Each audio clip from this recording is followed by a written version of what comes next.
সিদ্ধাৰ্থ শেখৰৰ কথা এতিয়া বেয়া ওলাইছে, বাট তেতিয়া was like that time we are very good friends. পাৰিব দাদাটো বহুত শান্ত সুস্থকে থাকে। তেখেত জুবিন দাৰ আৰু আধা বুলি ক'লেও ভুল নহ'ব। সেইজন এজন বেলেগ বস্তু। এটা কথা মই কওঁ, মই জানো সেইটো কথা দেই, মই আগৰ পৰাই জানো। অসভ্য আছিলে ইহঁতে, মুখখন বৰ বেয়া আছিলে শেখৰৰ বিশেষকৈ। শেখৰে মা দেউতা একো নাচায়, তই আছিলে প্ৰথম, তইকে কথা পাতিছিল, তাৰপিছত তুমিলে আহিলে, পিছত মাত দিবতো লাগিবই, দেখিলেতো মাতিবই লাগিব। আৰু মই দাদাৰ লগত যিহেতু উঠা বহা কৰোঁ, মাতোঁ। নমস্কাৰ, আজি আমাৰ মাজত চিৰঞ্জীৱ দা আছে। চিৰঞ্জীৱ দাক বহুসংখ্যক মানুহে অলৰেডি চিনি পায়, তো পৰিচয় দিয়া ইমান চাগে দৰকাৰ নাই। নমস্কাৰ হয় সকলোকে। তো চিৰঞ্জীৱ দা, first of all welcome and thank you for coming. Chiranjeev দা, আপোনাক চবেই চিনি পায় এজ এ আৰ্টিষ্ট, বাট আপোনাৰ আৰু বহুত বেলেগ দিশো আজি আমি জানিব চেষ্টা কৰিম। বাট আপোনাক বেছিভাগ মানুহে চিনি পায় এজ এ ঢোলবাদক। আমাক প্ৰথমতে এইটো অকণ ক'ব নেকি যে আপোনাৰ লাইফত মানে ধৰি লওক এইখিনি বস্তু কেনেকৈ আহিলে, আপুনি ঢোলটো কেনেকৈ আপুনি লাইফত মানে কেনেকৈ আহিলে, কেনেকৈ আগবাঢ়ি পেলাই আপুনি গৈ পেলাই আকৌ জুবিন দাৰ লগত গৈ পেলাই আপুনি সুযোগ পালে পাৰফৰ্ম কৰিবলৈ, তো আমাক অকণমান ব্ৰিফলি ক'ব নেকি? আচলতে ঢোল খুব মৰমৰ এটা বাদ্যযন্ত্ৰ দেই, গোটেই অসমীয়া জাতিটোৰ, অসমখনৰ। আচলতে মোৰ বুলি নহয়, প্ৰত্যেকজন শিল্পীৰ যিকোনো বিভাগত তাহাঁতি যিয়ে নকৰে, গানেই হওক, মিউজিচিয়ানেই হওক, নাটকৰ ক্ষেত্ৰৰ চৰ্চাই নহওক কিয়, সকলোৰে এটা শৈশৱ থাকে। আৰু খুব মিঠা এটা মানে কি বুলি ক'ম, ল'ৰালি কাল এটা পাৰ কৰে চবে, ভাবিলে নষ্টালজিক হৈ পৰে। আপুনি বিহু মাৰিছিলে চাগে ন? অঁ, সেইটোৱে কৈ আছোঁ। মানে সৰুতে মানে ইমানেই উৎপতীয়া, টংলাত মোৰ জন্ম, খুব গৌৰৱত কওঁ সেই কথাষাৰ, সদায় কওঁ, ভালো লাগে। এই সৰু জেগা, এতিয়া অকণমান ডেভেলপ হ'ল। আগতে দৰঙত আছিলে, এতিয়া ওদালগুৰি জিলাৰ অন্তৰ্গত। চ' সৰুতে মানে টেবুল চকী যি পাওঁ, হাতত কটাৰীখনে থাকক বা লাখুটি এডাল যিয়ে নহওক, কোবাই থাকোঁ মুঠতে। চ' মাহঁতে ন'টিছ কৰে, মাহঁতে কোৱা কথা দেই এইটো, মই লাহে লাহে অনুভৱ কৰোঁ, মানে মোৰ মনত থকাখিনি মনত আছে আৰু বজাই ফুৰোঁ, পীৰাখনকে কাটি কাটি লাষ্টত নাইকিয়া হৈ যায় আৰু টুকুৰা হৈ যায়, এটুকুৰা মানে হৈ যায় আৰু গোটেই ৰাম গালি খাওঁ। চ' জীৱনৰ প্ৰথমটো ঢোল হ'ল মোৰ কলৰ দোনা। সকাম আছিলে গাঁৱত, কাৰ আছিলে মই পাহৰি থাকিলোঁ দেই মানুহটো। তাৰপিছত আইতা ককাহঁতে মানে গোটেই ৰাজহুৱাভাৱে কলৰ দোনা বনায়। চ' ককাৰ লগত থাকোঁতে এদিন ধুনীয়াকৈ এবাৰ দুফালেদি এনেকৈ সোমাই দিলে, এনেকৈ মেৰুৱাই দিলে, টঙাল বুলি কয় আমাৰ ভাষাত, বাঁহেৰে বনায় এইবোৰেৰে, মানে ৰছীৰ যিটো কাম কৰে। চ' গলত এনেকৈ ওলোমাই দিলে, সেইটো ঢোল আৰু প্ৰথম। তেতিয়া কিমান মান? সৰু তেতিয়া, ক্লাছ 1-2 মানত আছোঁ। তাৰপিছত আহিল আমুল বাবা আমুল বুলি টেমা এটা, বাবা আমুল বুলি এটা টেমা আছিলে। তাতে বাবা লিখা আছিলে নে কিবা তেনেকুৱা, বাবা আমুল নে কিবা হয় মুঠতে, মই পাহৰিলোঁ দেই। গুলপীয়া ৰঙৰ এটা টেডি বিয়াৰ, ভালুক এটা থাকে তাত। চ' সেই টেমাটোৰে বনোৱা সৰু ঢোল এটাত মাৰি দিলেহি গলত ওলোমাই, তো সেইটো মনত আছে আৰু ইমানকণ লাঠি এডালেৰে। তাৰপিছত গ'ল কথা গ'ল, আৰু সদায় সেইটোক লৈ মানে সদায় চিৰকৃতজ্ঞ, নিজকে ধন্য। মাহঁতে আচলতে যদিও আমি লোৱাৰ আছাম, আমি আচলতে সেই যেনেকৈ আমি উজনি ফালে ঢোলৰ বোল বা ঢোলৰ ৰোল তথা ঢোলৰ যি ঢোলবাদন তেওঁলোকে কৰে, বা ঢুলীয়াসকলে যিদৰে তেওঁলোকে প্ৰচলন তাতে ঢোলৰ গোটেই বিহুৱেই হওক বা ঢোলবাদনেই হওক বা ওজা ঢোলেই নহওক কিয়, চ' সেইবোৰ আচলতে আমাৰ তাত নাছিলে। লোৱাৰত বিহুটো একদম মানে ইমানো পিয়'ৰ নাছিলে সেইটো তেতিয়া। চ' আমি আচলতে আয়ত্ব কৰোঁ দেখি শুনি VCDত দেখোঁ। চ' মাহঁতে কি কৰিলে, উজনি ফালে পঠিয়াই দিয়ে এমাহ 2 মাহৰ কাৰণে। গোগামুখত গ'লোঁ, কমাৰগাঁৱত গ'লোঁ, মহুৰামুখ আমাৰ গোলাঘাট জিলাৰ। চ' মহুৰামুখত আমাৰ খুব মৰমৰ ককা বুলি মাতিছিলোঁ, মহেশ্বৰ শইকীয়া ককা। চ' তেখেত গোলাঘাট ডিষ্ট্ৰিক্টৰ সাহিত্য সভাৰ সভাপতি আছিলে। চ' তেখেতৰ ঘৰত থাকি এমাহ 2 মাহ থাকি ভাত পানী খাই ঢোল শিকি, সোমনাথ ছাৰে ঢোল শিকাইছিলে তেতিয়া, কৰ্মশালা দিছিলে সোমনাথ বৰা ওজা। চ' খুব ধুনীয়া, সেনেকৈ সৰুতে আচলতে দেউতাই মোক গুৰু শিষ্য পৰম্পৰা যিটো আমি কওঁ, চ' তেনেকৈ পঠিয়াই দিয়াৰ পিছত মই তেনেকৈ শিকোঁ। দুখো লাগে, ইমান দিনৰ কাৰণে পঠিয়াই দিয়ে, ইমান দিন তাতে থাকোঁ। কিন্তু এটা ভাল আছিলে কি, মই মানুহ ভাল পাওঁ, সৰুৰ পৰা মানুহ বিৰাট ভাল পাওঁ, কথা পাতি ভাল পাওঁ। আৰু মোৰ মানে কেতিয়াবা এনেকুৱাও নহয় যে হঠাৎ এদিনীয়া চিনাকিও মোৰ এনেকুৱা অনুভৱ নহয় যে আমি যেন এদিনৰ। চ' ভাল মানুহৰ লগত মোৰ সদায় পজিটিভ যদি ফিল হয়, ভাইবছটো যদি মোৰ লগত মিলে, তো আই কেন মানে টক মানে মোৰ একদম মোৰ একো আফচোচ নাই এটা ভাল জাষ্ট মুদ্দাটো ভাল হ'ব লাগে এটা ভাল টপিকত ফটো আমি কৰি ভাল নাপাওঁ ইমান এটা চ' তেনেকৈ মোৰ আৰম্ভণি বিভিন্ন জেগাত অসমৰ গৈ পেলাই ঢোল শিকিলোঁ তাৰপিছত এদিন কি হ'ল 2010 চনৰ কথা হঠাৎ জুবিন দা এখন নাটকৰ উন্মোচন মানে অনুষ্ঠান এটা আছিলে চ' অপেনিঙৰ সময়ত দাদা হঠাৎ যায় পেলাই টংলাত চ' দীপ্তি চিনেমা হল বুলি এটা পুৰণা চিনেমা হল আছিলে চিনেমা হলটো সেই দিনত বন্ধ হৈ আছিলে মানে চ' সেইখন মঞ্চতে ধুনীয়াকৈ দাদা আহিলে প্ৰথমবাৰ দেখিছোঁ এই উজ্জ্বল মুখ একদম ধুনীয়া মুখখন চ' বাঘৰ যিটো চমৰাৰ যিটো ৰং একদম সেনেকুৱা ফেব্ৰিকৰ একদম পূৰা টুপি এটা ৰঙা টি চাৰ্ট এটা মাফলাৰ এখন আছে কলা জেকেট এটা দীঘল চ' একদম ধুনীয়া হাতত আঙুঠি জিলিকি আছোঁ মানুহজন আমি কপিছোঁ দিছোঁ বাৰু টংলাৰ নিচিনা জেগাত তেতিয়া জুবিন গাৰ্গক দেখাটো খুব ডাঙৰ কথা আচলতে বা জুবিন দা আহিছে চ' সেই এণ্ট্ৰিটো আজিও মনত আছে একদম ধুনীয়াকৈ চাৰিওফালে মানুহ লৈ পেলাই মাজৰ পৰা ধুনীয়াকৈ আহি এনেকৈ দিছিলে চ' দাদা এনেকৈ দিয়ে ন চ' গৈ পেলাই দেউতাই চিনাকি কৰাই দিলে মই ছাৰ বুলি সম্বোধন কৰিছিলোঁ আৰু প্ৰথম যিহেতু কিনো মাতিম আৰু ইমান আগৰ পৰাই মানে মোৰ সেই মানুহজনৰ প্ৰতি ধাউতি আৰু আন্তৰিকতা প্লাছ শ্ৰদ্ধা ভক্তি সাংঘাতিক সৰু হ'ব পাৰোঁ বাট আই ন' মানে হু ইজ জুবিন গাৰ্গ সেই সত্তাটো মই বুজি পাইছিলোঁ সৰু হ'ব পাৰোঁ কিন্তু মই কিবা এটাতো আছিল কানেকশ্যন দাদা মানে ক'লে যে তই কিবা কৰ নেকি বুলি ক'লে দাদা মই ঢোল চোল বজাওঁ ছাৰ মই ঢোল চোল বজাওঁ ছাৰ বুলি ক'লোঁ এনেকৈ হাতখনত ধৰিছে মই এনেকৈ আঙুলিটো ধৰিছোঁ তাৰ একদম পূৰা আজিও মনত আছে হেণ্ডশ্বেক কৰি পেলাই আঙুলিটো মই এনেকৈ ধৰিছোঁ চেকেণ্ড এনেকৈ চাইছে হাতত আৰু কি কৰ বুলি কৈছে মই কৈছোঁ নাটক কৰোঁ খোল বজাওঁ নেগেৰা বজাওঁ গান চান ইমান নাগাওঁ দাদাই কৈছে তই ডাঙৰ হ'লে তই আহিবি গুৱাহাটীলৈকে আৰু সেই আহিবি শব্দটোৱে যেন আশীৰ্বাদ আৰু সেই 2013 চনত আহি পেলাই 14 চনত দাদাৰ লগত যি মোৰ চাহ চিনাকি হ'ল আকৌ এবাৰ মায়ে কৰি দিলে অভিনয় বুলি এখন ইনষ্টিটিউশ্যন আৰু সেই অভিনয়খনে মোৰ প্ৰথমটো খোজ আৰু অসমখনৰ এই সাংস্কৃতিক জগতখনত এই দৰ্জাখন মুকলি দিয়াৰ সেই ৰাস্তাটো সেইটোৱে মানে অভিনয়খন হ'ল জুবিন দাৰ ভণ্টি শ্ৰদ্ধাৰ আমাৰ জংকী বৰঠাকুৰ চ' জংকী বাৰ সোঁৱৰণিত এখন ইনষ্টিটিউশ্যন যিখন ইনষ্টিটিউশ্যনত তোমাৰ মানে গীত মাতৰ পৰা নাটকৰ চৰ্চাৰ পৰা নাচৰলৈকে সাহিত্য সংস্কৃতি গোটেইখিনি মানে চ' সেইখন এখন এনেকুৱা হাব য'ৰ পৰা শিল্পী হ'বলৈ সাহস পায় টেলেণ্টবোৰক তেওঁলোকে মানে চিনাক্তকৰণ কৰি পেলাই এখন পৃথিৱী দিয়ে এখন নতুন জগত যিখন জগতত আচলতে প্ৰত্যেকজন শিল্পীয়ে জীয়াব বিচাৰে মুক্ত এই আকাশখনৰ তলত চ' সাংস্কৃতিক জগতখনৰ কথা কৈছোঁ সেইখন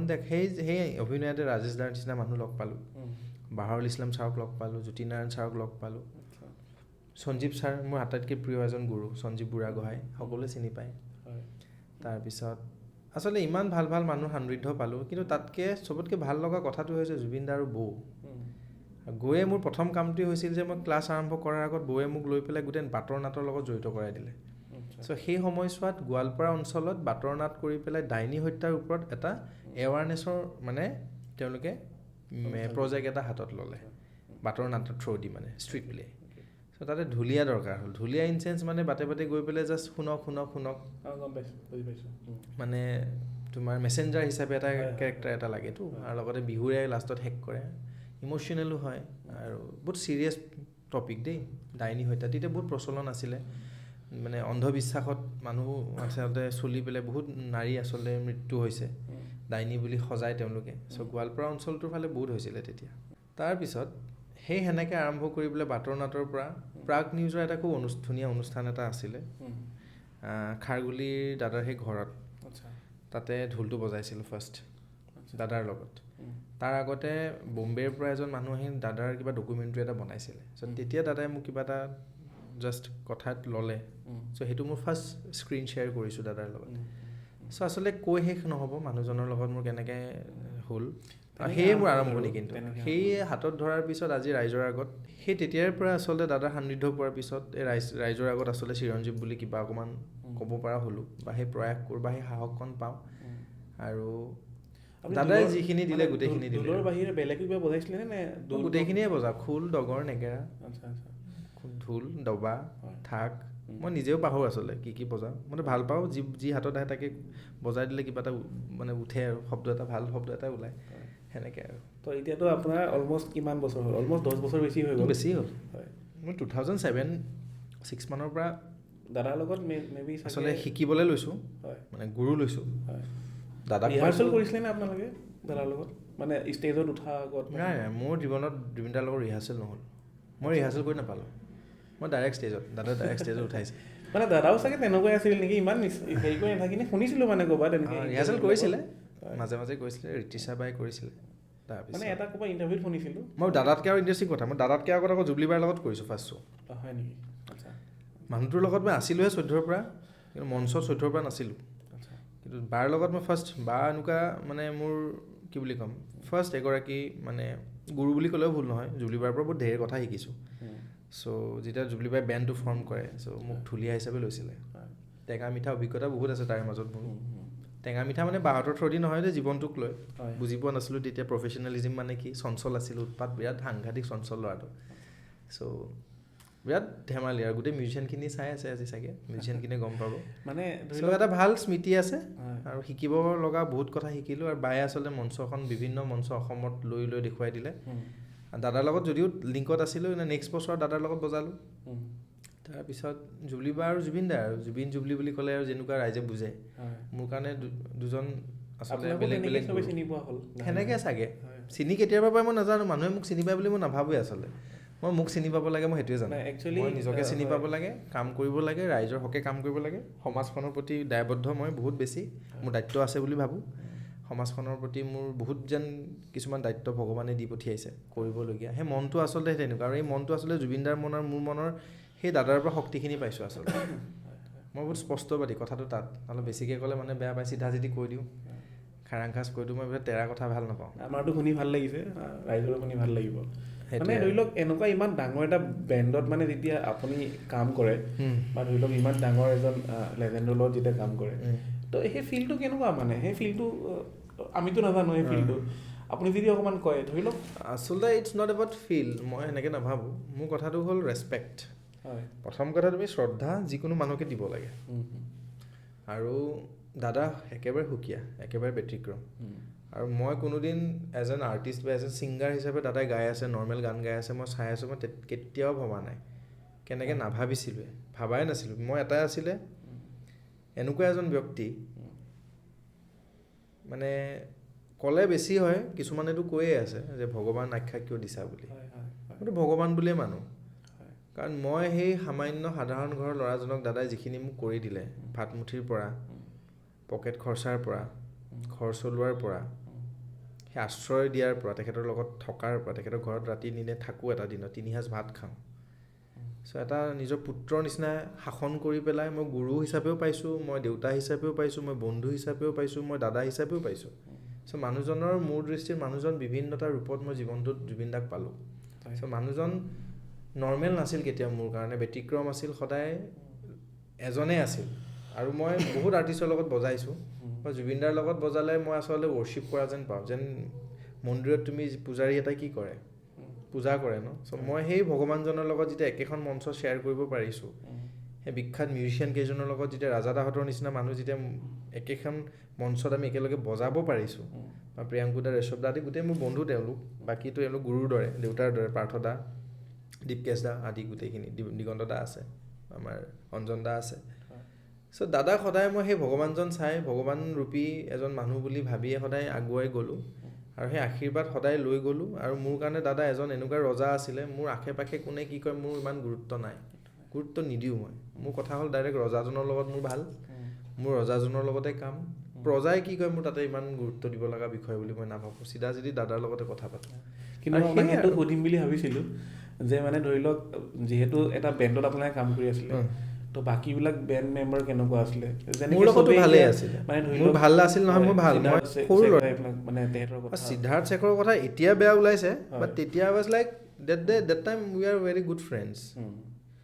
বাট ইমান যে ধুৰন্ধৰ ওলাব এতিয়াহে গম পালোঁ। কিন্তু সিদ্ধাৰ্থৰ লগত মোৰ জেং এখন হৈছিলে 2019-ত, আৰু after from 2019 I was like মই ইমান কথা নাপাতোঁ তাৰ লগত, সি এবছৰমান মোৰ লগত পাতাই নাই ভালকৈ।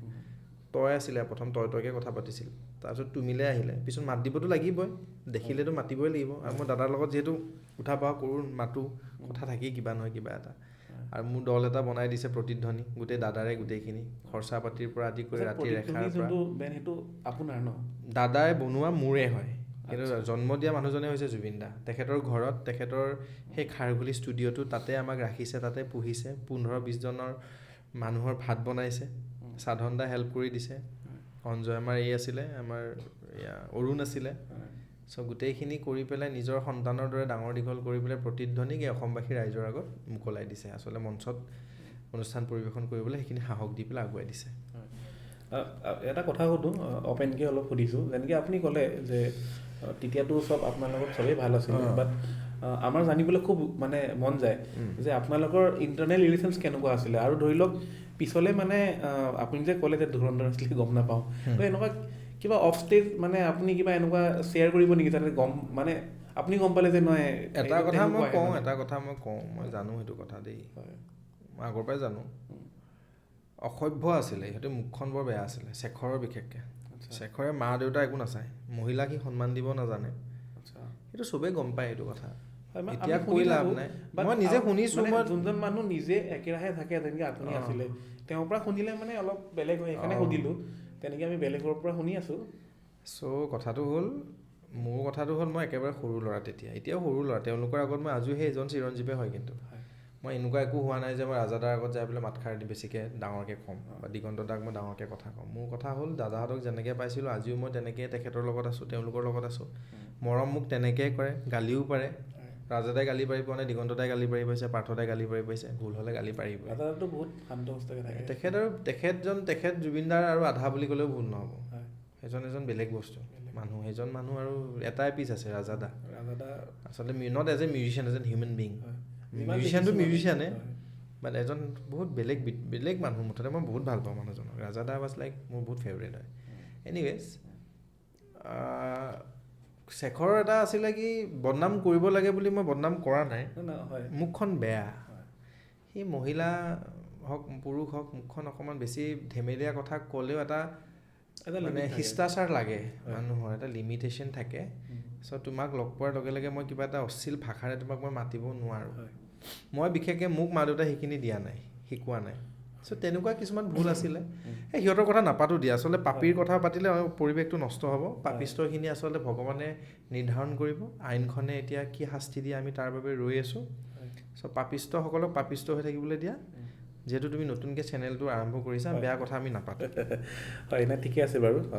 অকণমান জাষ্ট আপোনাক সুধিলোঁ যিহেতু মনত মোক অকণমান খুচৰি আছিলে কথাটো। বাট যদি মই আপোনাক এতিয়া কওঁ ন্যায়ৰ কথা, তো তাতে আপুনি অকণমান কিবা ক'ব নেকি যে মানে কি হৈ আছে মানে, আৰু কি হ'বগৈ, আৰু আমি কি আশা কৰিব পাৰোঁ? মানে মই একচুৱেলি বুজিব পৰা নাই। আশা কৰিব লাগিব, আশাটো কৰিব লাগিব, আশা নেৰিবা। নিজৰ ধৈৰ্য ৰাখা, আইনখন হাতত ল'ব নালাগে, মই বাৰে বাৰে কৈ আছোঁ। আশা নেৰিবা, ভগৱান বিশ্বাস ৰাখা। সময় লাগিছে, আইনখনৰ প্ৰতি মোৰ শ্ৰদ্ধা আৰু ন্যায় প্ৰক্ৰিয়াক অকণ বিশ্বাস আছে, কাৰণ এওঁলোক গুণী জ্ঞানী আৰু পঢ়া শুনা ব্যক্তি। আৰু মোৰো সেইখিনি মানে মই সেইখিনি মানে কৰিব নোৱাৰোঁ যে কোনো আমি কৰিব নালাগেও যে আইনখন ভাঙি পেলাই আমি আচলতে যুঁজ এখন যুঁজোঁ, সেইটো হ'লে ভুল হ'ব। দাদাই আত্মাটোৱে অশান্তি পাব। কথাটো হ'ল জুবিন দাই নিজে ন্যায় ল'ব, সেইটো বিশ্বাস ৰাখা। কোনো চৰকাৰে দিয়ে, কোনোবাই আইনে দিয়ে। আচলতে এইকাৰণে মই এইষাৰ কথা কৈছোঁ, বিকজ আজি যদি কৈছে কোনোবা এজনে যে মই ন্যায় দিম বুলি, এজন পুৰুষ, এজন বিখ্যাত মানুহে বাৰে বাৰে কয় যে মই ন্যায় দিম, আমিয়ে ন্যায় দিম, আমাৰ দলটোৱে ন্যায় দিব। আকৌ কেতিয়াবা কৈ দিয়ে যে চাৰ্জশ্বীট দখল কৰাৰ মানে দিয়াৰ পিছত, মানে কোৰ্টক জমা দিয়াৰ পিছত আমি আকৌ বিচাৰিম, ৰাস্তাত আহিম। চ' কথাৰ আচলতে ইফাল সিফাল হৈ আছেতো, কথাৰে ঠিক নাই। চ' তেখেতে এবাৰ ক'ব তেখেতে ন্যায় দিব, এবাৰ ক'ব দলটোৱে ন্যায় দিব, এবাৰ ক'ব যে আইনখনেহে ন্যায় দিব, আমিনো কি কৰিম, আমিও ৰাস্তাত আহিম, আমিও মানে ন্যায়ৰ হকে মাত মাতিম। চ' আজিৰ এই জুবিন যুগৰ অসমীয়াই বা জুবিন যুগৰ এই জনসাধাৰণে, এই মানুহখিনিয়ে এওঁলোকৰ এইবোৰ কথা, এওঁলোকৰ এইবোৰ নীতি, এওঁলোকৰ এইবোৰ বিভিন্ন ধৰণৰ ৰাজনীতি মেৰপাকত সোমাই পেলাই যিবোৰ ব্যাখ্যা বা যিবোৰ তেওঁলোকৰ চেণ্টেন্স, আমি আচলতে ক'ৰবাত নহয় আমি একেবাৰে অশান্তি পাইছোঁ, মানসিকভাৱে আমি কষ্ট পাইছোঁ। আৰু আমি ইমান ধৰি থকা নাই এইবোৰ বস্তু আমি এটাই কথা ভগৱানৰ ওপৰত বিশ্বাস সেইটোৱে মুঠতে আমি জানো ন্যায় পাব পাপীসকলে পাপীকেইজনে শাস্তি পাব সেইটো অনিবাৰ্য কিন্তু যোনে যিয়ে নকৰক চাওক মই বহুত বকিলোঁ বহুত চিঞৰিলোঁ চবেই চিঞৰি আছে মই আজি ক'ব পাৰিছোঁ বিকজ অফ মই সেনেকৈ ক'ব আগৰ পৰাই জানো মই শিকিছোঁ এই মানুহজনৰ পৰাই শিকিছোঁ মই ইমান ভয় ইমান তেৰা বেকা ইমান খাতিৰ বাতিৰ মোৰ নাই মই কিন্তু চিধা সেইটো বস্তু কিন্তু মই দাদাৰ পৰাই শিকিছোঁ মই আগতে নাছিলোঁ ইমান ক'ব পৰা ল'ৰাই নাছিলোঁ কিন্তু এতিয়া যেতিয়া দাদা নাই কোনোবাইতো মাত মাতিব লাগিবতো আমিতো বহুতৰ পৰা আশা কৰিছিলোঁ কিন্তু নিমাত মই লিষ্ট এখন বনাই দিব পাৰিম যাৰ পৰা আমি আশা কৰিছিলোঁ তেওঁলোক নিমাত চ' বুমটো দিয়াৰ লগে লগে ধুনীয়াকৈ কিবা এষাৰ কথা ক'ব দুটামান কথা ক'ব আচলতে আমি সেইবোৰ শুনিবলৈ ৰৈ থকা নাই আমাক একদম স্পষ্টভাৱে ন্যায় লাগে হয়নে চ' এই দাদাৰ অন্তৰখন লৈ পেলাই সেই সত্তাটো লৈ পেলাই সেই আত্মাটো বুকুত লৈ পেলাই সেই পবিত্ৰ মনটো লৈ পেলাই আচলতে মই আগবাঢ়ি আহিছোঁ যুঁজি আছোঁ এই মাতষাৰ সদায় এনেকৈ থাকিব যেতিয়ালৈকে ন্যায় নাপায় ন্যায় পোৱাৰ পিছতো আচলতে কি কৰিব লাগে সেইটোও মই কৈ যাম মুঠতে এই যিজন মইতো সদায় মহাপুৰুষ বুলিয়ে কওঁ মহাপুৰুষৰ যেনেকৈ আমি গুৰুজনাক আমি পূজোঁ বা মাধৱদেৱক যেনেকৈ পূজোঁ এইজন গুৰুজনাক যেন সেনেকৈ আমি অসমবাসী সদায় পুজিম সেইটোৱে আমাৰ ধৰ্ম হ'ব মহাপুৰুষটো তেওঁ হয় বাৰু সেইটো চবেই চ' ধৈৰ্য ধৰি আছোঁ আৰু চ' চাওঁ কি হয় এতিয়া 10 তাৰিখটো দিছে কিন্তু সেই মহাপুৰুষজনে এটা কথা কৈছিলে যে পলিটিক্স নকৰিবা বন্ধু কিন্তু এতিয়া ৰাজনীতিটো বহুত বেছি হৈছে যেন পাইছোঁ তুমি দেখিছা নহয় মই দেখি ৰাইজে দেখিছে নহয় দেখি আছোঁ কথাটো চবেই দেখি আছে চ' ৰাইজে দেখিছে ৰাইজে ডিচিশ্যন ল'ব নিৰ্ধাৰণ কৰিব আমি চবেই বুজোঁ আমি বুৰ্বক নহয় প্ৰথম কথা আমি ক'ৰবাত নহয় ক'ৰবাত সেইখিনি শিষ্টাচাৰ মাহঁতে দিছে ন যে ভুল কি ভাল কি আৰু তাতকৈ ইণ্টাৰেষ্টিং কথা এই মানুহজনে দেখুৱাই দিলে নহয় জুবিন দাই জীয়াই থকা কালতোতো বুজাইছিলে যে ভুল কি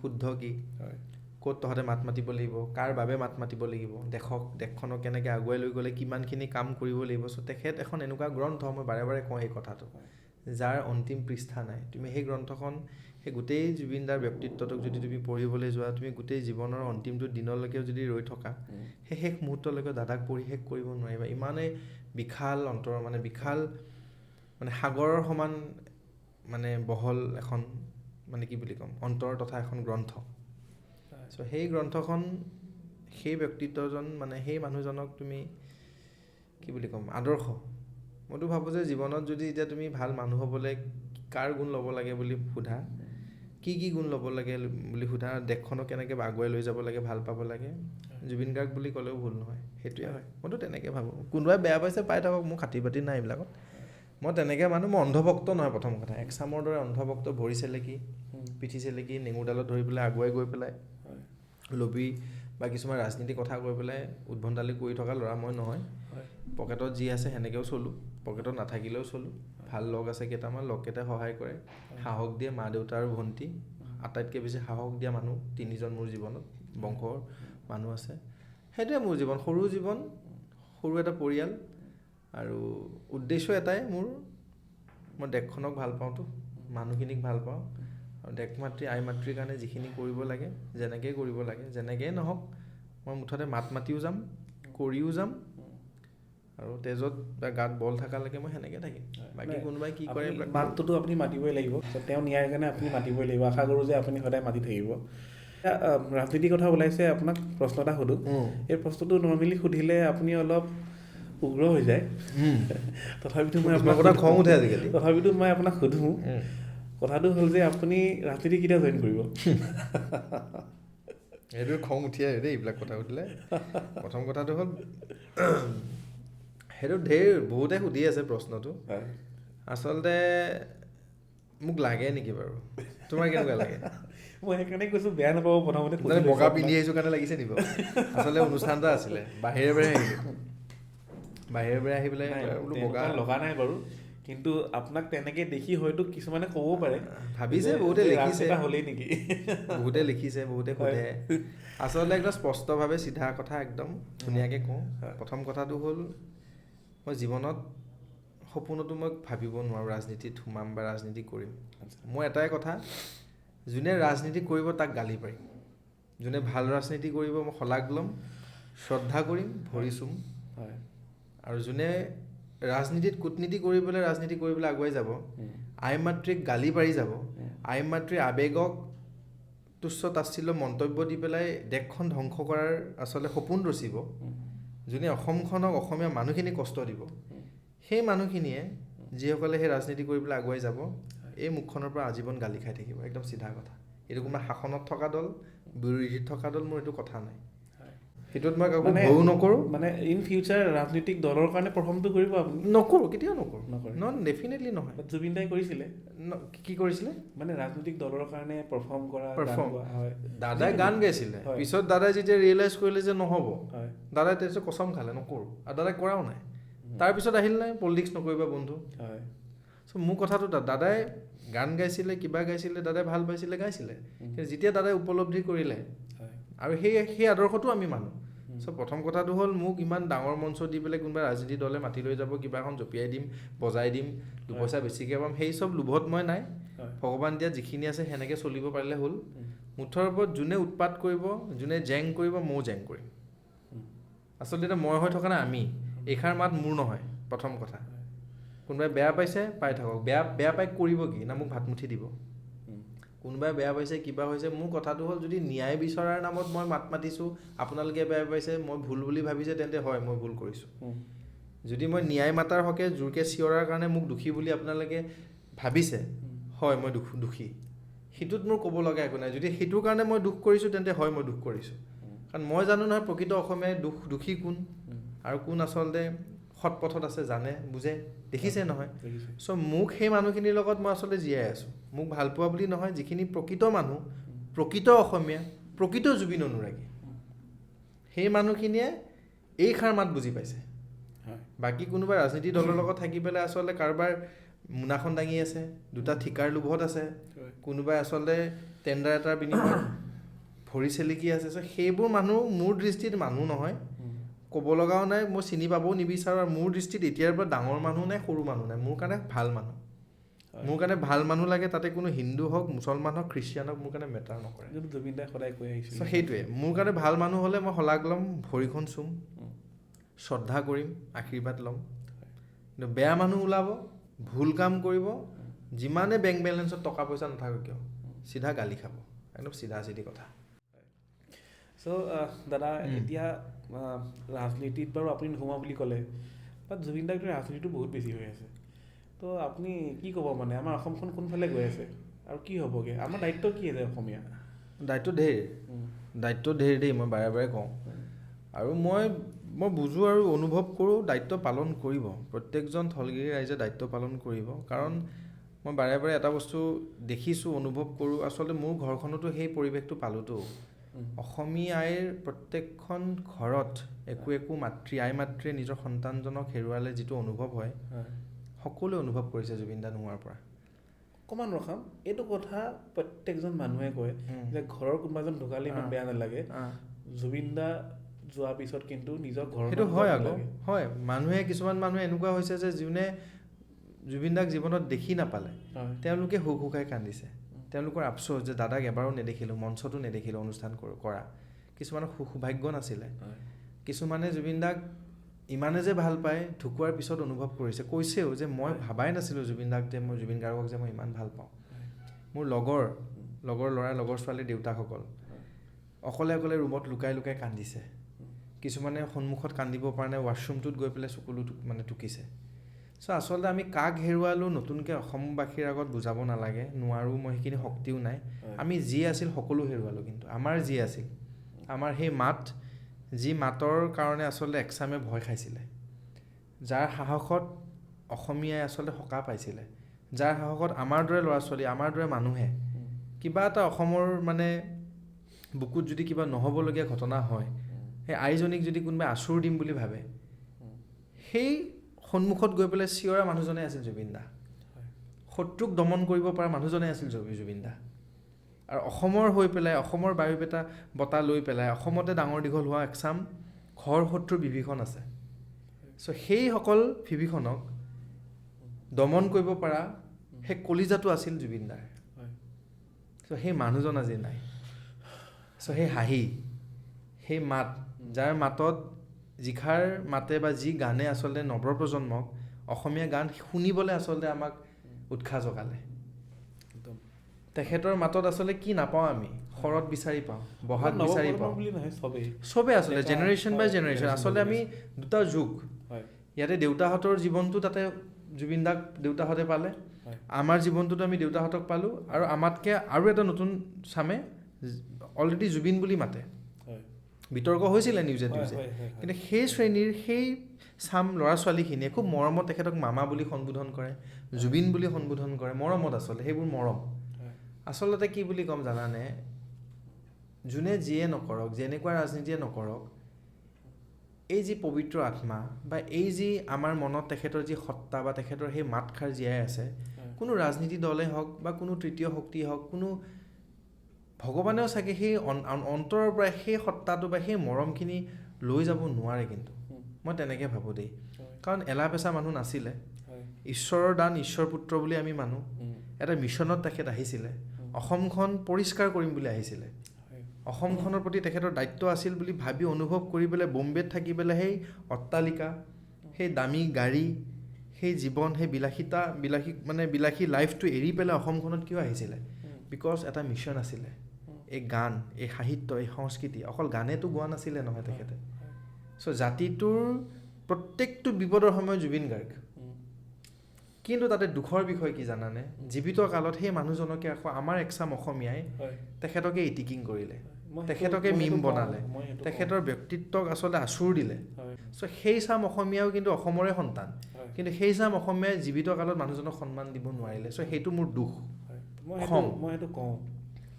চ' আজি উপলব্ধি কৰিলে নহ'ব দেই। আজি চিতাখনৰ গৈ পেলাই ওচৰত গৈ পেলাই সেইখন মই থাপনা বুলি সম্বোধন কৰোঁ, সেই থাপনাখনৰ ওচৰত গৈ পেলাই হুকুকাই কান্দিছে, চৰি বুলি কৈছে, মনত কৈছে যে বেয়া নাপাবি জুবিন, বা বেয়া নাপাব আপুনি প্ৰভু, ভুল হৈ গৈছিল।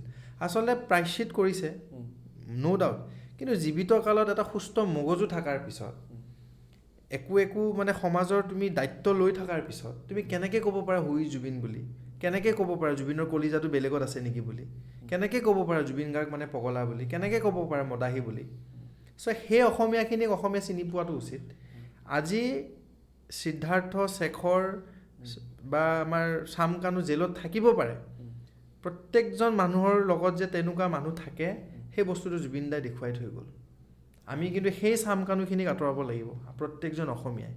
সেই সিদ্ধাৰ্থ বা শেখৰৰ নিচিনা মানুহ আমাৰ জীৱনৰ পৰা আঁতৰাব লাগিব। সেই শত্ৰু বা সেই নোমডালে যাৰ শত্ৰু, সেনেকুৱা মানুহ আমাৰ লগত নালাগে।